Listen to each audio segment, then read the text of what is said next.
이 시간 우리에게 주신 하나님의 말씀은 구약의 말씀 시편 44편 1절에서 8절 말씀입니다. 시편 44편 1절에서 8절 말씀, 저와 여러분이 한 절씩 교독하겠습니다. 하나님이여, 주께서 우리 조상들의 날 곧 옛날에 행하신 일을 그들이 우리에게 일러주매 우리가 우리 귀로 들었나이다.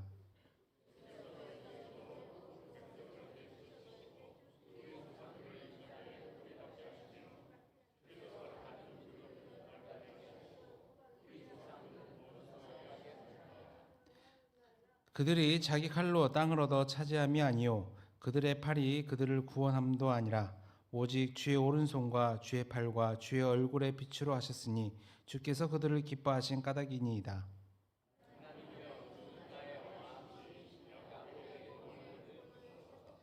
우리가 주를 의지하여 우리 대적을 누르고 우리를 치러 일어나는 자를 주의 이름으로 밟으리이다.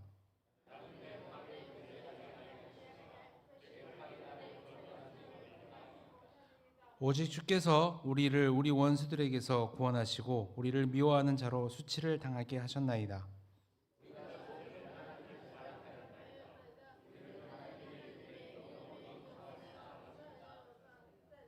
아멘. 미국에서 선교 사역을 하고 있는 NGO 단체인데 선교를 위한 NGO 단체예요. 이 단체인 블루오션이라고 하는 단체가 있습니다. 이 블루오션에서 초청을 했어요. 누구를 초청했어요? 절 초청했어요. 그래서 지난 2월 18일부터 27일까지 동인선교회라고 하는 선교회가 있습니다. 이 동인선교회 소속 목사님들과 함께 제가 미국에 다녀온 거예요. 동인선교회는 동은 동티모르입니다. 이는 인도네시아예요. 동티모르와 인도네시아를 대상으로 선교하는 선교회가 동인선교회입니다. 제가 이사로 활동하고 있고 우리 양림교회와 서울 한 개 교회, 그리고 경기도 2개 교회, 대전 한 개 교회, 경북의 한 개 교회, 그리고 경남의 한 개 교회, 부산의 3개 교회, 합하면 10개 교회가 됩니다. 이 10개 교회와 함께 선교단체인 블루오션이 연합해서 선교를 하고 있어요. 장로회 신학대학 선교학 교수님에게 30년 선교 프로젝트를 의뢰를 했어요. 그래서 그 교수님이 2년 넘게 연구를 하고 우리 동인선교회에 자문을 해줬어요. 그렇게 준비한 후에 선교지와 선교 방법, 선교사를 정해서 2010년에 동티모르 선교를 시작합니다. 그렇게 철저히 준비했음에도 불구하고, 근데 원래 이 선교회의 계획은 뭐냐면 우리 광주의 선교 모델이에요. 선교사가 파송이 되면 병원을 세우고 학교를 세워서 그 나라 사람들에게 의료 혜택을, 그리고 학생들을 길러내서 우리나라처럼 미래 지도자를 양성한다라는 원대한 계획을 가지고 철저히 준비해가지고 동티모르에서 선교를 시작했는데 선교사님하고 우리 동인선교회하고 마찰이 생겼어요. 그래서 선교가 안 됐습니다. 나름 열심히 철저히 준비했는데 실패를 한 거예요. 교수님한테 의뢰를 해가지고 30년 프로젝트를 준비해서 갔는데 실패했어요. 실패. 10개 교회가 큰 충격에 빠졌습니다. 상당한 돈과 인적 자원이 들어갔거든요. 한 번의 실패를 맛본 이 동인선교회는 어떻게든 선교의 열매를 거두기 위해서 인도네시아 발리에 선교센터를 두고 선교사를 파송해서 다시 선교 활동을 재개합니다. 근데 또 선교사님하고 우리 동인선교하고 마찰이 붙었어요. 또 실패. 각 교회가, 동인선교회가 동티모르 선교를 시작합니다. 선언하고 시작했는데 실패. 발리에서 시작합니다. 선언하고 시작했는데 실패. 교회마다 힘들어졌어요. 그렇지만 이거 수습을 해야 될 거 아니에요?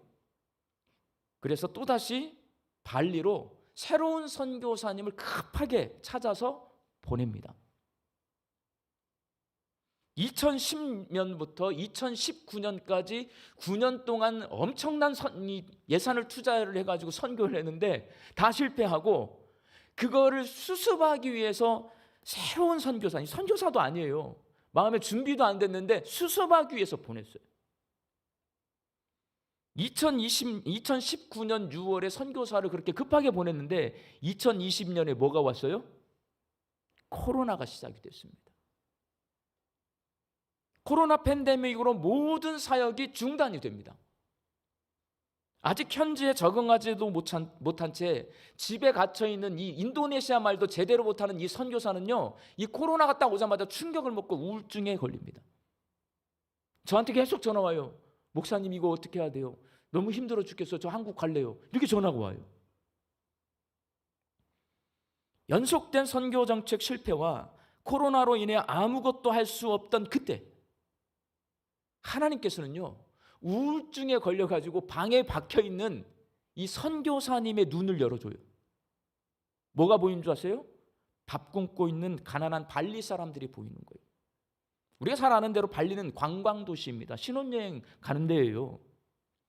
관광객이 찾아와 이 경제가 돌아가는데 코로나가 오니까 관광객이 한 명도 안 오잖아요. 그러다 보니까 그 호텔, 식당, 가게에서 일하던 가난한 사람들이요, 아무 봉급을 받지 못하고 집에 갇혀 있는 거예요. 근데 쌀 살 돈이 없는 거예요. 그 밥 굶고 있는 사람들이 이 우울증 걸린 선교사님 눈에 들어왔어요. 10교회가 상당한 후원금을 줍니다. 그렇게 밥을 굶고 있는 사람들이 눈에 들어오자 선교사님이 10개 교회가 후원하는 모든 후원금으로 식량을 사서 나눠주기 시작했습니다. 이 구호 사역을 해야 되는데 인도네시아 말 잘 못해요. 온 지 이제 6개월밖에 안 됐기 때문에 사람을 잘 몰라요. 혼자 할 수가 없어요. 쌀은 많이 살 수 있는데 나눠줄 수가 없는 거예요. 그래서 발리 시청에게 협력을 구해요. 발리 시청과 협력을 해서 식량을 나눠주게 되는데 이 선한 소식이 그 코로나 기간에 발리 온 시내에 퍼집니다. 어려운 상황 가운데 있는 발리 주민들에게 이렇게 도움을 준 것에 대해 발리 시장이 직접 찾아와서 감사를 표합니다. 발리 주민들이 이 선교센터 찌끈하거든요. 이 선교센터를 굉장히 좋은 곳으로 생각을 하게 해줍니다. 발리 인구의 92%는 힌두교인들입니다. 그리고 15%는 이슬람 교인입니다. 복음을 전하기가 굉장히 어려운 땅이에요. 그러나 하나님이 일하시니 모든 사역이 중단된 코로나 팬데믹 기간에 놀라운 선교의 열매가 맺혀집니다. 30년 프로젝트를 대학 교수님이 준비해가지고 철저히 10개 교회가 한 2년을 준비했어요. 많은 돈을 투자해가지고 갔는데 실패했잖아요. 그런데 그 코로나 팬데믹 상황에서 하나님이 우울증 걸린 선교사님의 눈을 열어서 일하게 하시니까요, 이런 일들이 일어나요. 발리 시청이 도와줘요. 그리고 시대가 도와줘요. 이 한류라고 하는 거 있잖아요. K-팝, K-드라마, K-무비. 이 한류요, 여러분, 외국에 나가보면 굉장합니다. 그 한류의 영향으로 선교센터에서 한국어 학당을 운영하거든요.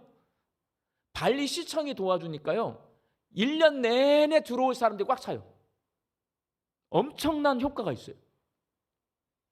발리 시장이 직접 명령을 해서, 원래는 기독교 유치원을 세울 수가 없어요. 근데 발리 시장이 고마우니까 은혜를 갚아준다고 발리 시장이 명령을 해서 거기에 가나다라 기독교 한국어 유치원이 생겼어요. 누가 오냐? 발리에서 한국말 배우려고 가장 잘 사는 사람들, 고위 관리들, 애기들이 여기를 옵니다.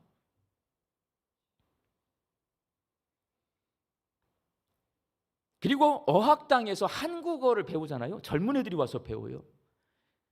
이 사람들은 전부 다 힌두교인들입니다. 근데 그 힌두교인 자제들이 한국어를 그 어학당에서 배우고요, 거기서 자원봉사를 하는데 거기 교회가 있거든요. 한인교회. 그 교회 교인으로 개종을 합니다.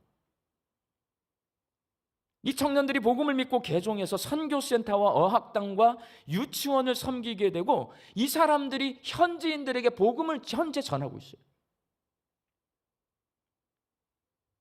선교신학 교수님과 10개 교회 목사님들과 재능 많고 경험 많은 유능한 선교사님들이 머리를 맞대고 연구하고 협력했음에도 불구하고 실패했던 발리 선교가 하나님이 일하시니 모든 것이 멈춰서고 중단된 코로나 시기에 현재 아직 적응하지 못한 채 우울증에 시달린 선교사에 의해서 우리는 상상할 수 없는 놀라운 선교의 열매를 맺고 있습니다. 여러분, 이를 통해 우리는 알 수가 있어요. 선교는 누가 해요? 하나님이 하시는 거예요. 하나님께서 선교하신다는 것을 알 수가 있습니다. 저는 지금 이 설교 도입부에서 여러분들에게 하나님께서 발리에서 행하신 일들에 대해서 말씀해 드리고 있어요. 오늘 본문 말씀인 시편 44편의 시인 고라 자손이라고 써 있어요. 이 고라 자손도 그들의 조상이 들려주었던 하나님이 행하신 일에 대해서 말해주고 있습니다. 오늘 본문 1절 말씀 함께 읽겠습니다. 시작. 하나님이여 주께서 우리 조상들의 날 곧 옛날에 행하신 일을 그들이 우리에게 일러주매 우리가 우리 귀로 들었나이다. 조상들이 시인에게 들려줬던 이야기, 어떤 이야기냐면요, 하나님께서 가나안 땅에 살고 있던 7 족속이 있었거든요. 이방인들 다 몰아내 주시고 거기에 이스라엘 백성들이 그 땅을 차지하게 하셨다. 여기서 중요한 것은 이스라엘 백성들이 싸워서 이 가나안 땅을 차지했다는 말이 아니라 하나님이 도와주셔서 이스라엘 백성들이 가나안 땅에 정착하게 되었다라고 말하는 것이에요. 오늘 보면 3절 말씀 함께 읽겠습니다. 시작. 그들이 자기 칼로 땅을 얻어 차지함이 아니요 그들의 팔이 그들을 구원함도 아니라 오직 주의 오른손과 주의 팔과 주의 얼굴의 빛으로 하셨으니 주께서 그들을 기뻐하신 까닭이니이다. 시인은 하나님이 행하신 일에 대해서 노래하고 있습니다. 그렇다면 시편 44편의 시인이 이렇게 자기 조상들에게 들었던 하나님께서 행하신 일, 하나님이 이스라엘 민족에게 베풀어 주셨던 도움에 대해서 말하고 있는 이유는 과연 뭘까요? 왜 갑자기 이런 이야기를 해요? 여러분, 제가 발리 선교가 10개의 동인 선교회 소속 교회들이 열심히 노력했지만 실패했어요. 그런데 하나님께서 일하시니까 우리가 할 수 없는 일들이 이루어져요. 이 말을 왜 할까요? 선교는 누가 하는 거라고요? 하나님이 하는 거예요. 그러면 오늘 시인이요, 자기 조상들이 나한테 무슨 얘기를 들려줬냐면 우리 조상들이 나에게 알려주시기를 이 가나안 땅에 지금 우리가 살고 있는데 이 땅은 우리가 칼과 활로 차지한 땅이 아니라 하나님이 여기 살고 있던 7 족속 이방 족속을 몰아내고 우리 이스라엘 백성들이 여기 정착하게 해주셨다. 우리 조상들이 나에게 알려주셨어. 이 이야기 왜 하는 걸까요? 하나님이 우리 조상을 도와주셨듯이 지금 우리를 도와주신다. 지금 시인에게 자기 조상들에게 베풀어 주셨던 하나님의 도움이 절실히 필요하기 때문에 이걸 말하고 있는 거예요.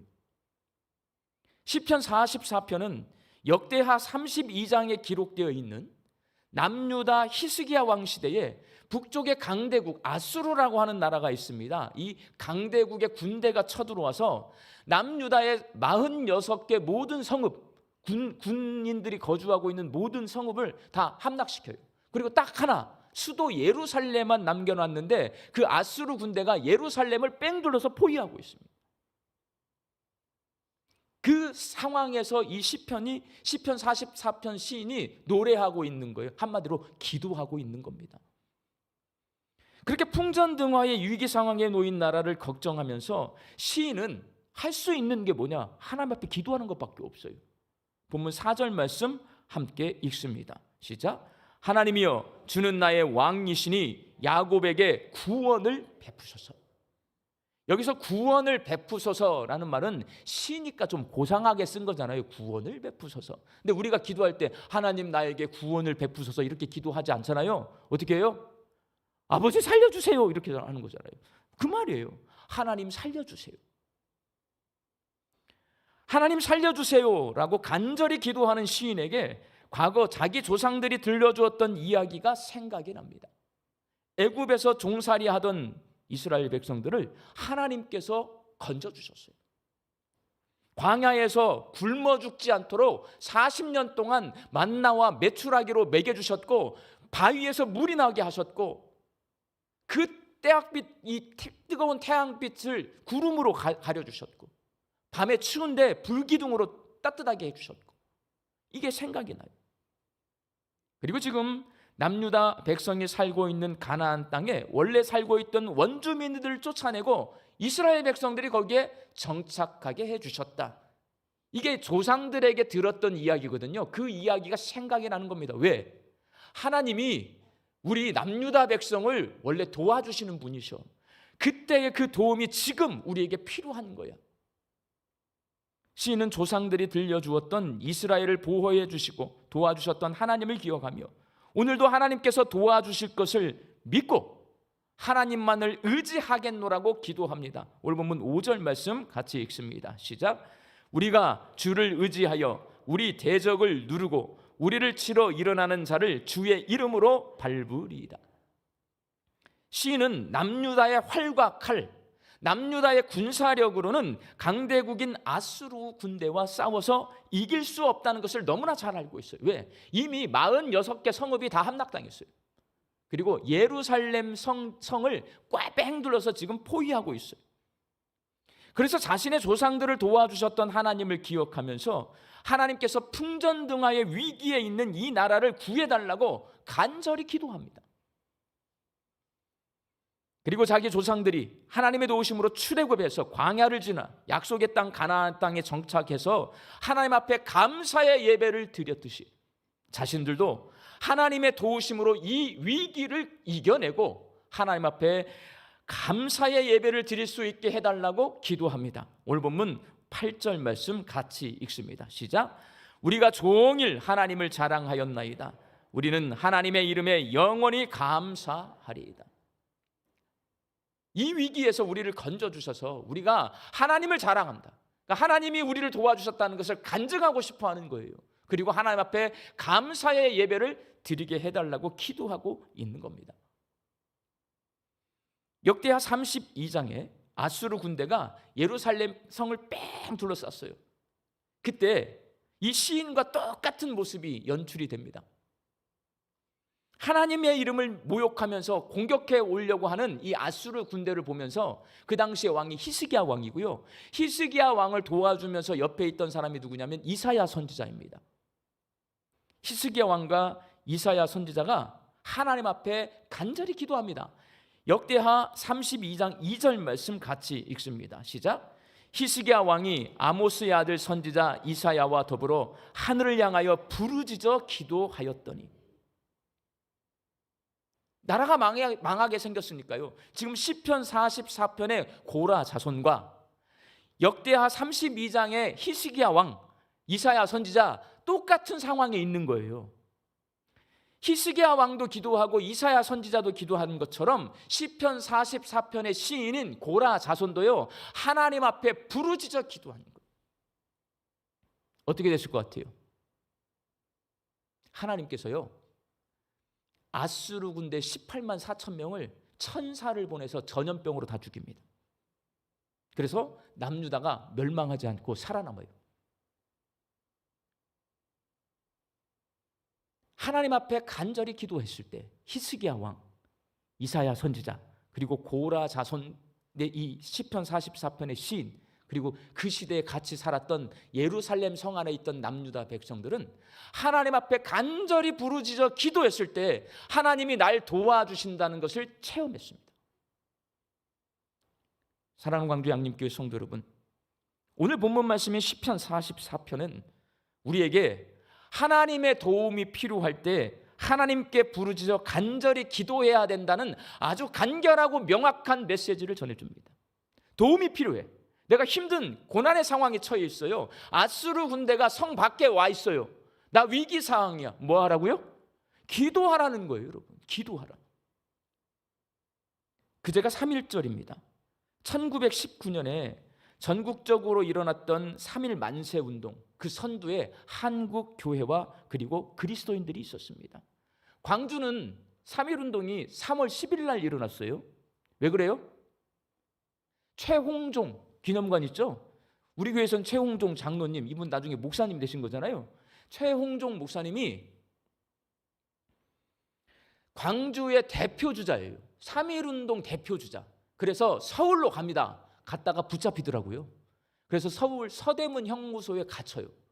여기 있는 사람들은 만세운동을 하려고 기다리고 있는데 서울로 갔다 내려와야, 이 최홍종 목사님 내려와야지 만세운동을 하는데 붙잡혀갖고 못 내려와.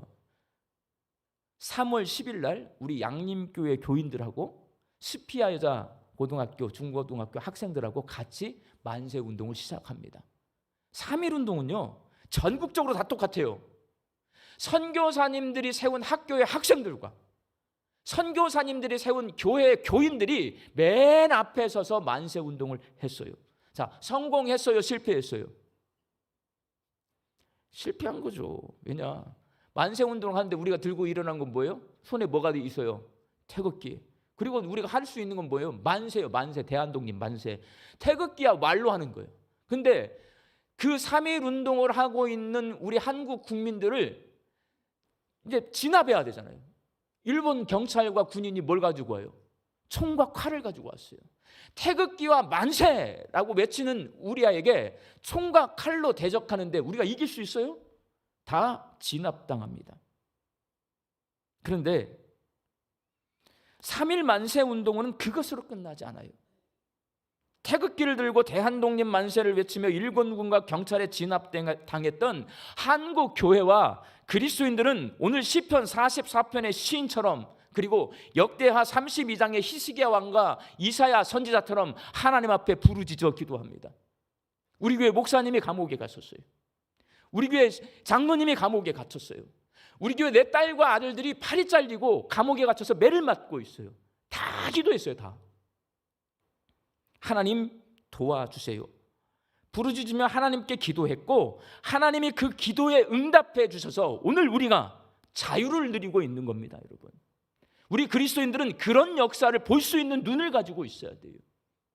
태극기와 대한독립 만세로 이긴 게 아니고요, 그걸로는 진압당했어요. 여러분, 그런데 감옥에 갇혀있는 그 목사님과 장로님과 교인들과 자녀들을 기억하면서 한국교회 그리스도인들이요, 하나님 앞에 살려주세요, 도와주세요 기도할 때 하나님이 도와주셔서 이 나라에 자유가 있는 겁니다.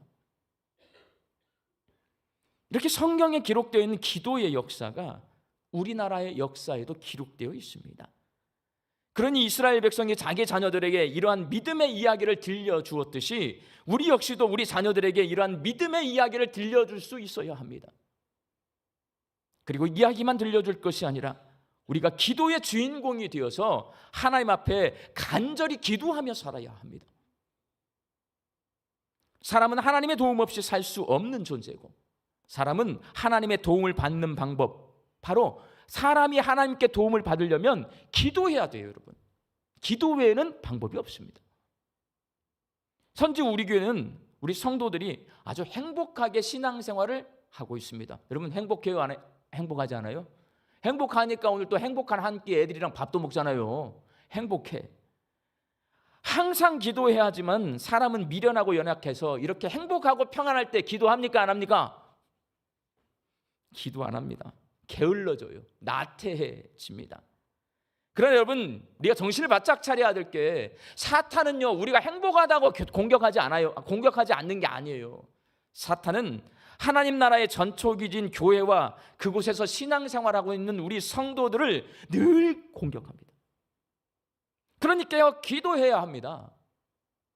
항상 기도해야 하지만 적어도 힘들 때라도 기도해야 합니다. 힘들면 기도한다. 이것이 기도 공식이에요. 기도 방정식. 힘들면 기도한다. 이게 예수 믿는 사람의 자동 반응이에요. 내가 힘들어, 그럼 기도하는 거예요.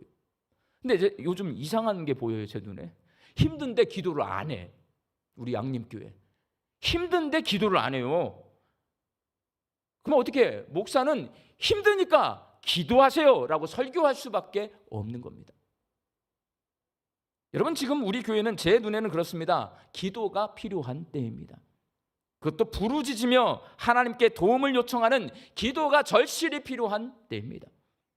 그러니 여러분, 기도하시기 바랍니다. 이번 주부터 중보기도 훈련을 시작하는 훈련생들은요, 막중한 책임감을 가지고 40명밖에 안 돼요. 그래도 그 40명이 나라 살리고 교회 살려요. 중보기도실에 들어가셔서 하나님 앞에 간절히 부르짖으며 기도하시기 바랍니다. 예배당 가까이 사시는 분들은 새벽을 깨워서 광주 양림교회가 평안하여 든든히 서가고 복음을 전하는 교회가 될 수 있도록 기도해 주시기 바랍니다. 새벽 기도는 전 세계에서 대한민국 교회만 합니다. 왜? 우리나라는요, 북쪽으로는 북한이 있지만 그 너머에 중국이 있고 러시아가 있어요, 여러분. 남쪽으로 가면 일본이 있고요. 우리 뒤에는 항상 미국이 있는데 이 사람들이 항상 도와주지 않아요. 우리가 필요하니까 도와주는 거예요, 여러분. 우리는 우리 힘으로 지켜내야 돼요. 뭘로 지켰어요? 기도로 지켰어요. 어떤 기도로 지켰을까요? 이렇게 강대국에 삥 둘러싸여 있기 때문에 우리 조상들이 새벽 기도한 거예요, 여러분. 교회 근처에 계신 분들, 특별히 우리 중직자들은, 항종 직분자들은 일주일에 하루라도 예배당에 오셔서 하나님 앞에서 기도하시기 바랍니다. 예배당에서 멀리 떨어져 사시는 분들이 계세요. 못 오시잖아요. 제가 기도학교 시간에 가르쳐 드렸어요. 달팽이 기도. 달팽이는 집을 등에 이고 다녀요. 그러다 피곤하면 멈춰 서요. 그리고 그 집 속에 들어가서 잡니다. 이동하는 집이에요. 모바일 하우스. 여러분, 달팽이 기도는 뭐냐면 내가 예배당에 와서만 기도할 게 아니라 예배당이 너무 멀어요. 그러면 내가 차를 운전할 때, 아니면 전철을 탔을 때, 버스에 앉아 있을 때, 내가 직장에 나갔을 때, 아니면 내가 집에 있을 때 하나님 앞에 기도하는 겁니다. 예배당이 멀어서 예배당에 와서 함께 기도할 수 없는 분들은 어디서든지 달팽이 기도하세요. 사김의 기도하세요. 그러면 우리 양림교회 모든 성도들 하나님 앞에 그렇게 한 마음 한 뜻으로 기도하면 하나님이 우리를 도와주실 줄로 믿습니다. 기도하면 하나님은 도와주십니다. 기도하면 우리 입술로 하나님의 도우심을 간증하며 하나님을 자랑하게 되고 하나님께 감사의 예배를 올려드릴 수가 있습니다. 광주 양림교회 모든 성도가 간절히 기도해서 하나님의 도우심을 체험하고 하나님의 놀라운 일들을 간증하고 하나님 앞에 감사하며 예배 드릴 수 있게 되기를 예수님의 이름으로 축원합니다. 기도하겠습니다. 믿는 자들이 간절한 마음으로 도와주기를 기도할 때 들으시고 응답하시는 하나님, 광주 양림교회 성도들이 하나님께 도움을 구하며 기도할 때 들으시고 응답하여 주옵소서. 하나님의 도우심으로 성도들의 가정이 화목하게 하여 주시고 일터에 풍성함이 있게 하여 주시고 우리가 함께 모여 신앙생활을 하고 있는 광주 양림교회가 평안하여 든든히 서가게 하여 주옵소서. 예수님의 이름으로 기도하옵나이다. 아멘.